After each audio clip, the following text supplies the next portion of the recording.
El único pecado es la inconsciencia y la única virtud es la conciencia.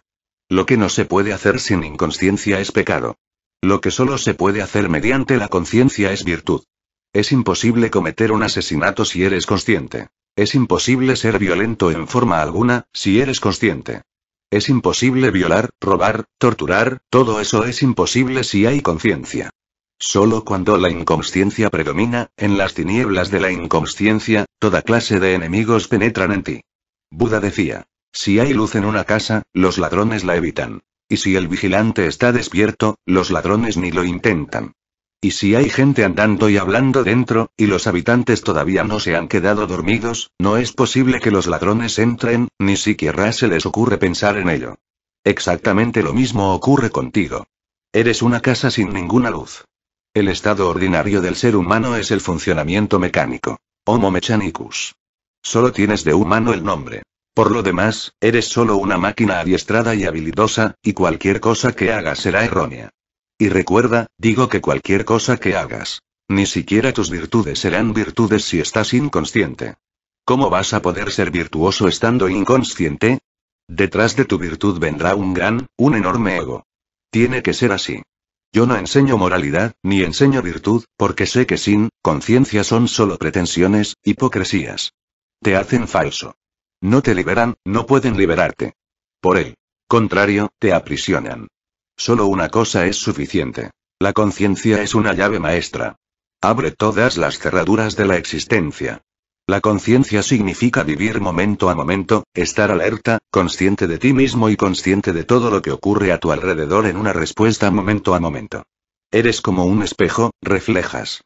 Y reflejas de un modo tan total que todo lo que se hace basándose en ese reflejo está bien hecho porque encaja, está en armonía con la existencia. En realidad no surge en ti, no eres tú el hacedor. Surge en el contexto total. La situación, tú y todo lo demás participáis en ello. De esa totalidad nace el acto. No es tu acto, tú no has decidido hacerlo así. No es una decisión tuya, no es idea tuya, no es tu carácter. No lo estás haciendo tú, solo estás dejando ocurra. Es como si salieras a pasear a primera hora de la mañana, cuando el sol aún no ha salido, y encuentras una serpiente en el camino. No hay tiempo para pensar. Solo puedes reflejar, no hay tiempo para decidir qué hacer y qué no hacer. Saltas inmediatamente. Fíjate en la palabra inmediatamente. No se pierde ni un solo instante. Saltas inmediatamente fuera del camino. Más tarde, podrás sentarte bajo un árbol y pensar en ello. ¿Qué ocurrió? ¿Cómo lo hiciste? Y te puedes dar una palmadita en la espalda por haberlo hecho bien. Pero en realidad, tú no lo hiciste. Es algo que ocurrió. Ocurrió en un contexto total. Tú, la serpiente, el peligro de muerte, el esfuerzo de la vida por protegerse, y mil y una cosas más, todo forma parte. La situación total ocasionó el acto. Tú solo fuiste un medium. Ahora bien, este acto encaja. Tú no eres el hacedor. En términos religiosos, podríamos decir que Dios lo ha hecho por medio de ti. Eso no es más que una manera religiosa de hablar, nada más. El todo ha actuado por medio de la parte. Esto es virtud. Nunca te arrepentirás de ello. Y es un acto verdaderamente liberador. En cuanto ocurre, ha terminado. Quedas otra vez libre para actuar. No llevarás esa acción en la cabeza. No pasará a formar parte de tu memoria psicológica. No dejará ninguna herida en tu interior. Fue tan espontáneo que no dejará ninguna huella. Este acto nunca se convertirá en un karma. Este acto no dejará ninguna marca en ti. El acto que se convierte en un karma es el que no es un verdadero acto sino una reacción. Algo que procede del pasado, de la memoria, del pensamiento. Eres tú quien decide, quien elige. Todo mi mensaje es que necesitas una conciencia, no un carácter. La conciencia es lo auténtico, el carácter es una falsa entidad. El carácter es necesario para los que no tienen conciencia. Si tienes ojos, no necesitas un bastón para tantear tu camino, para andar a tientas. Si puedes ver, no tienes que preguntar a otros dónde está la puerta. El carácter es necesario porque la gente está inconsciente. El carácter es solo un lubricante. Te ayuda a vivir tu vida de un modo más suave.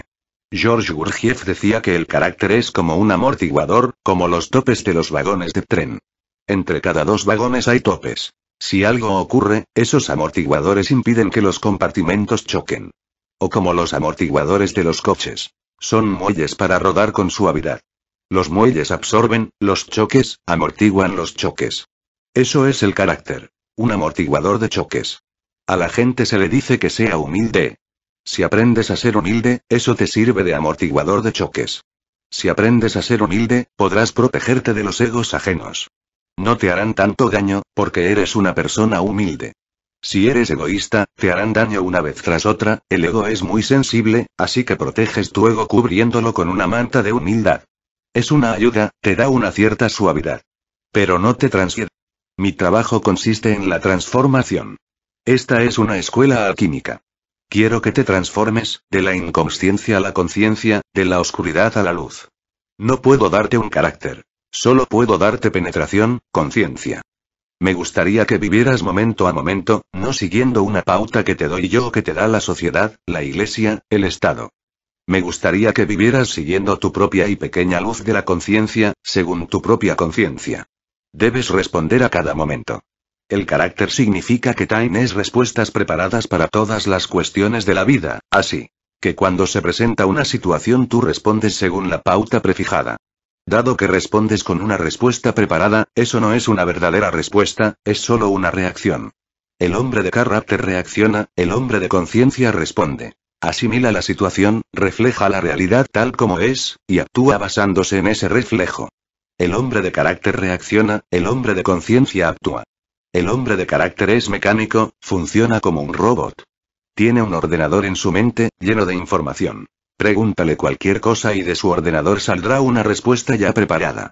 Un hombre de conciencia simplemente actúa en el momento, sin guiarse por el pasado o por la memoria. Su respuesta tiene una belleza, una naturalidad, y es una respuesta fiel a la situación. El hombre de carácter siempre se queda corto, porque la vida está cambiando constantemente. Nunca es la misma. Y tus respuestas son siempre las mismas, nunca crecen. No pueden crecer, están muertas. Cuando eras niño te dijeron ciertas cosas. Siguen ahí. Tú has crecido, la vida ha cambiado, pero la respuesta que te dieron tus padres o tus profesores o tus sacerdotes sigue estando ahí. Y si algo ocurre, tú funcionarás según esa respuesta que te dieron hace 50 años. Y en 50 años ha bajado mucha agua por el Ganges. La vida es totalmente diferente. Decía Heráclito que no puedes bañarte 2 veces en el mismo río. Y yo te digo que no puedes bañarte en el mismo río ni una sola vez. El río fluye demasiado rápido. El carácter está estancado. Es una charca de agua sucia. La conciencia es un río. Por eso yo no le doy a mi gente ningún código de conducta. Les doy ojos para ver, una conciencia para reflejar, un ser como un espejo para responder a cualquier situación que se presente. No les doy información detallada sobre lo que hay que hacer y lo que no hay que hacer. No les doy 10 mandamientos. Y si empiezas a darles mandamientos, no puedes pararte en 10, porque la vida es mucho más compleja. En las escrituras budistas hay 33.000 reglas para el monje budista. 33.000 reglas. Para cada posible situación que pueda presentarse tienen una respuesta preparada. Pero ¿cómo vas a recordar 33.000 reglas de conducta? Y un hombre que sea lo bastante listo para recordar 33.000 reglas de conducta será siempre lo bastante listo para encontrar una manera de salirse de ellas. Si no quiere hacer una cosa, encontrará una salida. Si quiere hacer una cosa, encontrará una salida. He oído contar que a un santo cristiano un hombre le regó en la cara porque aquel día, en su sermón matutino, había dicho: Jesús dice que si alguien os pega en una mejilla, le ofrezcáis la otra. Y el hombre quería ponerlo a prueba, así que le pegó con fuerza en una mejilla. Y el santo fue verdaderamente fiel a su palabra. Le presentó la otra mejilla. Pero aquel hombre era un caso. Le pegó aún más fuerte en la otra mejilla. Entonces se llevó una sorpresa. El santo saltó sobre él y empezó a pegarle con tanta fuerza que el hombre dijo: ¿Pero qué haces? Eres un santo, y esta misma mañana decías que si alguien te pega en una mejilla, debes ofrecerle la otra. Sí, dijo el santo. Pero no tengo una tercera mejilla, y Jesús se detuvo ahí. Ahora soy libre. Ahora vaya a hacer lo que quiero. Jesús no tiene más información sobre el tema. Ocurrió exactamente lo mismo en vida de Jesús. En una ocasión le dijo a un discípulo: perdona 7 veces. Y el discípulo dijo: vale. La manera en que dijo vale hizo sospechar a Jesús, que entonces dijo: quiero decir que perdone 77 veces. El discípulo se desconcertó un poco, pero dijo: Vale, porque los números no terminan con el 77. ¿Qué pasa con el 78? Entonces seré libre, podré hacer lo que quiera. ¿Cuántas reglas puedes imponer a la gente? Es estúpido, absurdo. Esa es la manera que tiene la gente de ser religiosa, y aún así no es religiosa. Siempre encuentran una manera de salirse de las reglas de conducta y los mandamientos. Siempre pueden encontrar una salida por la puerta trasera. Y el carácter puede darte, como máximo, una pseudo máscara tan fina como la piel. Ni siquiera como la piel. Basta rascar un poquito a vuestros sanos y encontraréis a la bestia escondida detrás. En la superficie parecen bellos, pero solo en la superficie. Yo no quiero que seáis superficiales. Quiero que cambiéis de verdad. Pero un auténtico cambio solo se produce en el centro de vuestro ser, no en la circunferencia. El carácter es como pintar la circunferencia. La conciencia es la transformación del centro. En el momento que empiezas a ver tus defectos, estos empiezan a caer como hojas secas. Y entonces, ya no hay que hacer nada más. Con verlos es suficiente. Lo único que hace falta es ser consciente de tus defectos. Con esa conciencia, empiezan a desaparecer, se evaporan. Uno solo puede seguir cometiendo los mismos errores si es inconsciente de ellos. Cuando uno es inconsciente sigue cometiendo los mismos errores, y aunque intente cambiar seguirá cometiendo el mismo error con alguna otra forma, en alguna otra variante. Los hay de todos los tamaños y formas. Puedes intercambiarlos, sustituir unos por otros, pero no puedes librarte de ellos porque en el fondo tú no ves que eso sea un defecto. Puede que otros te lo digan, porque ellos lo ven, por eso todo el mundo se considera a sí mismo tan bello, tan inteligente, tan virtuoso, tan santo, y nadie más está de acuerdo. La razón es bien sencilla. Miras a los otros y ves su realidad, pero en lo referente a ti mismo mantienes ficciones, hermosas ficciones. Todo lo que sabes de ti mismo es más o menos un mito. No tiene nada que ver con la realidad. En cuanto uno ve sus propios defectos, se produce un cambio radical. Por eso todos los budas de todas las épocas han enseñado una sola cosa. Conciencia. No te enseñan carácter. El carácter lo enseñan los sacerdotes, los políticos, pero no los budas. Los budas te enseñan conciencia, pero no conciencia moral. Esta conciencia moral es una jugarreta que te hacen otros. Otros te dicen lo que está bien y lo que está mal. Te meten ideas a la fuerza, y te las meten desde que eres muy pequeño. Cuando eres tan inocente, tan vulnerable, tan delicado que existe la posibilidad de dejar huella en ti, de dejar una impresión. Te han condicionado desde el principio mismo. A este condicionamiento lo llaman conciencia y esa conciencia domina siempre toda tu vida. La conciencia moral es una estrategia de la sociedad para esclavizarte. Los budas enseñan conciencia. Esta conciencia significa que no tienes que aprender de otros lo que está bien y lo que está mal. No hay necesidad de aprender de nadie, solo tienes que ir hacia adentro. El viaje al interior es suficiente. Cuanto más profundices, más conciencia se libera. Cuando llegas al centro estás tan lleno de luz que la oscuridad desaparece. Cuando enciendes la luz en tu habitación no tienes que empujar a la oscuridad para que salga. La presencia de la luz es suficiente, porque la oscuridad es solo la ausencia de luz. Lo mismo son todas tus locuras e insensateces. Un hombre vestido de Adolf Hitler va al psiquiatra. Como puede ver, no tengo problemas, dice. Tengo el ejército más poderoso del mundo, todo el dinero que quiero y todos los lujos que uno pueda imaginar. Entonces, ¿qué le preocupa? Pregunta el psiquiatra. Es mi mujer, dice el hombre, cree que es la señora de Martínez. No te rías del pobre hombre. No es otro sino tú. Un hombre va a la sastrería y ve a un tipo colgado de un brazo en el centro del techo. ¿Qué hace ese ahí? Pregunta. Va, no le haga caso, dice el sastre. Se cree una bombilla. ¿Y por qué no le dice que no lo es? Pregunta el asombrado cliente. ¿Cómo? Replica el sastre. ¿Y trabajar a oscuras? En cuanto sabes que estás loco, dejas de estar loco. Este es el único criterio de cordura. En cuanto sabes que eres ignorante, te vuelves sabio. El oráculo de Delfos declaró que Sócrates era el hombre más sabio del mundo. Unos cuantos corrieron a decírselo a Sócrates. Alégrate, ya puedes estar satisfecho. El oráculo de Delfos ha dicho que eres el hombre más sabio del mundo. ¡Qué tontería! Dijo Sócrates. Yo solo sé una cosa, que no sé nada. La gente estaba desconcertada. Volvieron al templo y le dijeron al oráculo. Tú dices que Sócrates es el hombre más sabio del mundo, pero él lo niega. Dice que, por el contrario, es un completo ignorante. Dice que solo sabe una cosa. Que no sabe nada. El oráculo se echó a reír y dijo. Por eso he declarado que es el hombre más sabio del mundo. Precisamente porque sabe que es un ignorante. Las personas ignorantes se creen sabias. Las personas locas se creen las más cuerdas de todas. Forma parte de la naturaleza humana el estar siempre mirando hacia afuera. Miramos a todos, excepto a nosotros mismos. Por eso sabemos más de los otros que de nosotros mismos. De nosotros mismos no sabemos nada. No somos testigos del funcionamiento de nuestra propia mente, no vigilamos nuestro interior. Es preciso dar un giro de 180 grados. En eso consiste la meditación. Tienes que cerrar los ojos y empezar a mirar principio solo verás oscuridad y más. Y muchas personas se asustan y se apresuran a salir, porque fuera hay luz. Sí, fuera hay luz, pero esa luz no te va a iluminar, esa luz no te va a ayudar nada. Necesitas luz interior, una luz que tiene su origen en tu propio ser, una luz que no se puede apagar ni siquiera con la muerte, una luz que es eterna. Y tú la tienes, el potencial está ahí. Naces con ella, pero la estás manteniendo oculta en la parte de atrás. Nunca la miras. Y como has mirado hacia afuera durante siglos, durante muchas vidas, se ha convertido en un hábito mecánico. Incluso cuando duermes, miras tus sueños, sueños que son reflejos del exterior.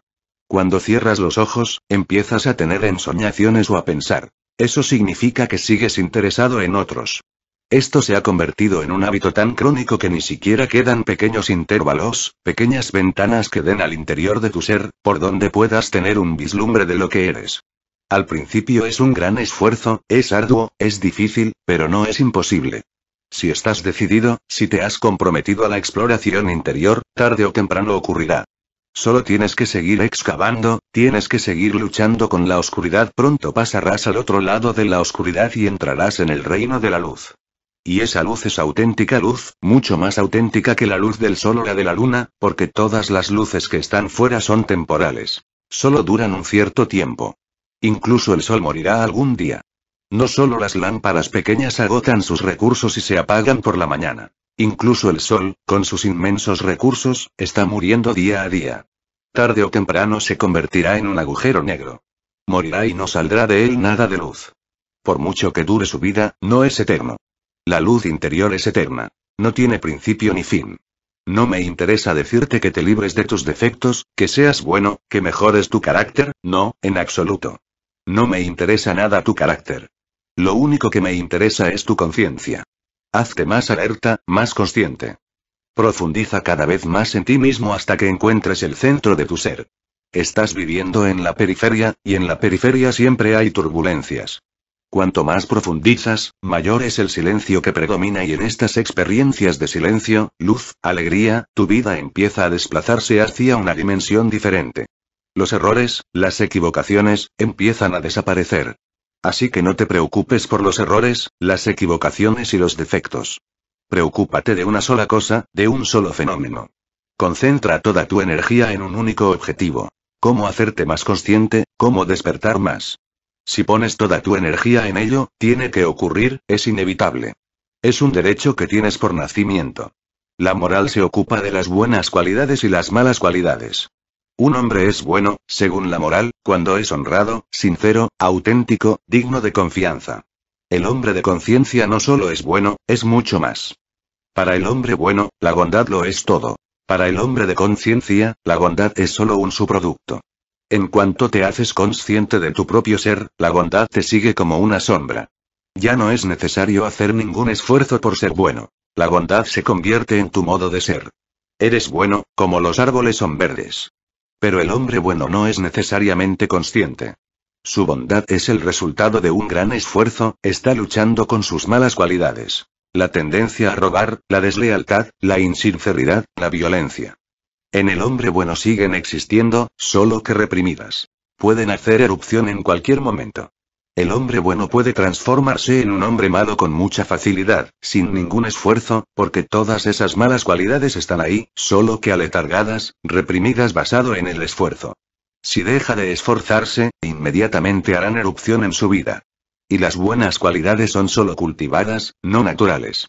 Se ha esforzado mucho por ser honrado y sincero, por no mentir, pero ha sido un gran esfuerzo y eso cansa.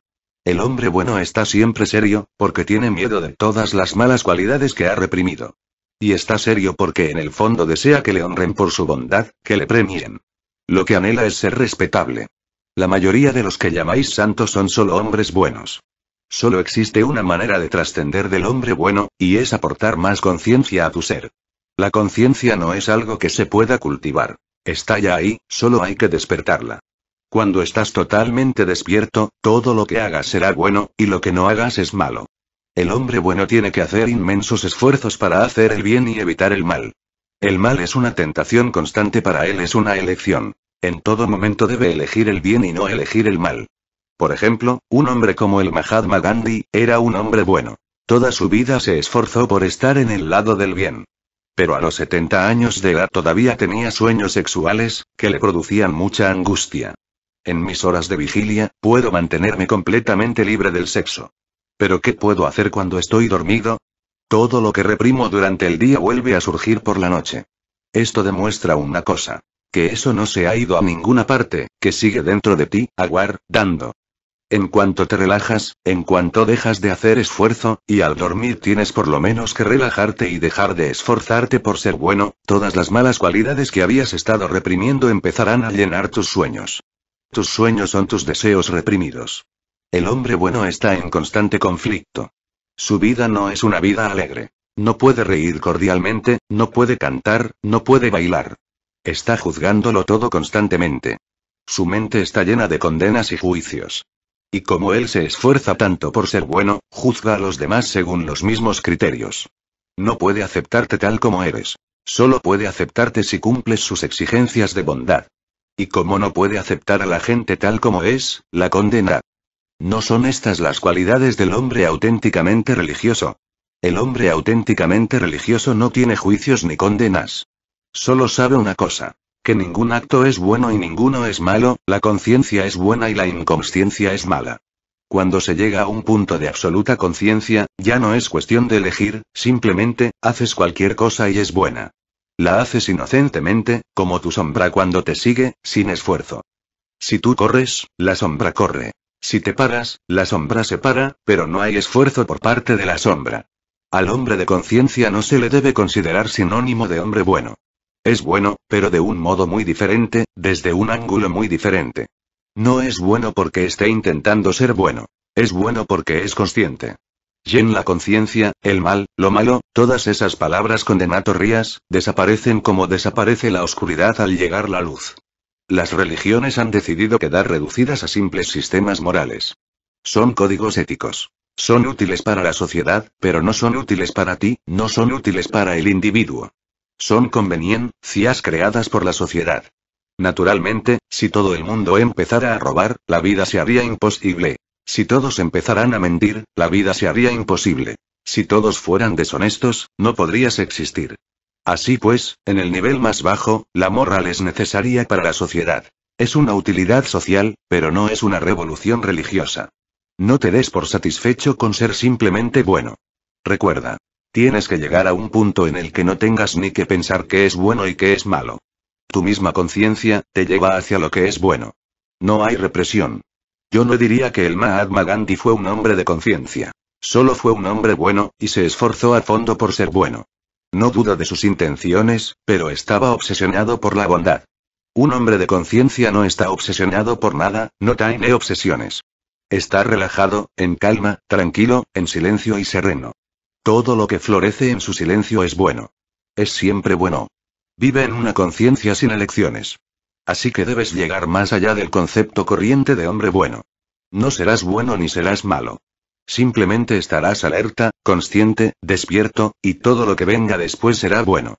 Dicho de un modo diferente. En la conciencia total alcanzas la cualidad de la divinidad, y el bien es solo un pequeño subproducto de la divinidad. Las religiones te han venido enseñando a ser bueno para que un día puedas encontrar a Dios. Eso no es posible. Ningún hombre bueno ha encontrado la divinidad. Yo enseño justo lo inverso. Encuentra la divinidad, y el bien vendrá por sí solo. Y cuando el bien viene por sí solo, posee una belleza, una gracia, una sencillez, una humildad. No pide ninguna recompensa ni aquí ni en la otra vida. Él mismo es su propia recompensa. El sufrimiento a Hancha queremos tomar por el camino fácil, pero si no hay sufrimiento, no hay sabiduría. Para estar lo suficientemente desarrollado para la sabiduría, en realidad debe quebrarse y llorar durante su práctica, al menos 3 veces. No nos convertimos en monjes o monjas para comer bien, dormir bien y estar muy cómodos, sino para conocer al sufrimiento. 1. ¿Cómo aceptarlo? 2. ¿Cómo liberarnos de él? 3. ¿Cómo no causarlo? Por lo tanto, no hagan aquello que causa sufrimiento, como dejarse tentar por la codicia, o este nunca los dejará. En realidad, la felicidad es sufrimiento disfrazado, pero de una manera tan sutil que usted no lo ve. Si usted se aferra a la felicidad es lo mismo que si se aferrase al sufrimiento, pero no se da cuenta. Cuando se apega a la felicidad resulta imposible deshacerse del sufrimiento intrínseco. Son así de inseparables. Es así como el Buda nos enseñó a conocer al sufrimiento, a verlo como un daño inherente a la felicidad, a ver los equivalentes. Por lo tanto, cuídese. Cuando aparezca la felicidad no se ponga demasiado contento ni se entusiasme. Cuando surja el sufrimiento no se desespere, no pierda la cabeza. Observe que ambos tienen idéntico valor. Cuando el sufrimiento aparezca, entienda que no hay nadie para aceptarlo. Si cree que el sufrimiento es suyo, que la felicidad es suya, no será capaz de tener paz.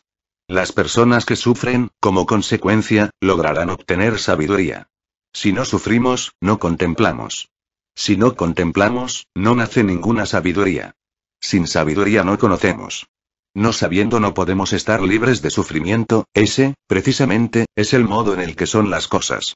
Por lo tanto, debemos entrenarnos y persistir en nuestra práctica. Entonces, cuando reflexionemos sobre el mundo, no estaremos atemorizados como antes lo estábamos. El Buda no fue iluminado fuera del mundo sino dentro del mundo en sí mismo. Es la gran broma cósmica. Lo que uno ha estado buscando desesperadamente, con furia, sin descanso, siempre ha estado presente, exactamente donde uno se encuentra. Gangaji. Pronto me di cuenta de que muchas de las actividades de mi vida habían sido intentos estratégicos para descubrir la verdad de quién era yo. El hilo común de todo era que había seguido buscando la respuesta fuera de mí. Si podía relacionarme bien con alguien, eso significaba que era alguien buena, que era relacional. Si mis relaciones no iban bien, eso significaba que era alguien mala, que fallaba en las relaciones. Si mis prácticas espirituales iban bien, entonces yo era un éxito espiritualmente, si iban mal, entonces una vez más yo era un fracaso. En los primeros días con él, Papaji me mostró cómo gran parte de mi actividad mental durante el día, incluso durante una hora, giraba en torno a la búsqueda constante de un punto de referencia de quién y cómo era yo. Irónicamente, incluso cuando recibía comentarios positivos que yo era una buena persona, una persona auténtica, o una persona espiritual, me quedaba aún insatisfecha. En respuesta buscaba aún más seriamente, y desarrollaba estrategias aún más refinadas y sofisticadas. Ahora Papaji me decía que parara todo, y me lo decía de tal manera que podía escucharlo. Experimenté la verdad que emanaba de su ser en un nivel más profundo que el que experimentaba la validez de mis estrategias y el constante seguimiento de mis pensamientos. Por su gracia profunda, por el misterio de la gracia en sí, por fin fui capaz de relajarme y mantenerme simplemente quieta. A medida que la actividad mental comenzó a disiparse, lo que quedaba era paz profunda. Cada vez que había experimentado tal paz en el pasado, siempre había pensado que era porque alguna estrategia había funcionado. En el momento de renunciar a todas las estrategias, vi lo absurdo de pensar que cualquier cosa que haya nunca hecho pudiera revelar esta profunda paz. Me di cuenta, de hecho, que los atisbos de paz que había experimentado en el pasado solo habían surgido porque la incesante búsqueda y hábitos de adquisición habían cesado por un momento. En cualquiera de esos momentos, la felicidad indefinible e inefable del ser tiene la posibilidad de mostrarse. Al comienzo de nuestro encuentro, Papaji había dicho: ya eres libre. Simplemente has venido para confirmarlo. En aquel momento, no tenía ni idea de lo que quería decir. Sentí que no podía ser verdad. Él había entendido mi confusión y dijo: detente. Ve quién eres. ¿Ha estado eso alguna vez dormido? ¿Alguna vez has estado tú dormida? Si no, no necesitas preocuparte por despertar. Yo había pasado gran parte de mi vida yendo a lugares para adquirir algo, para obtener más conocimiento, más entendimiento, cualquier cosa que pensaba podría reparar el desgarro que sentía en mi alma.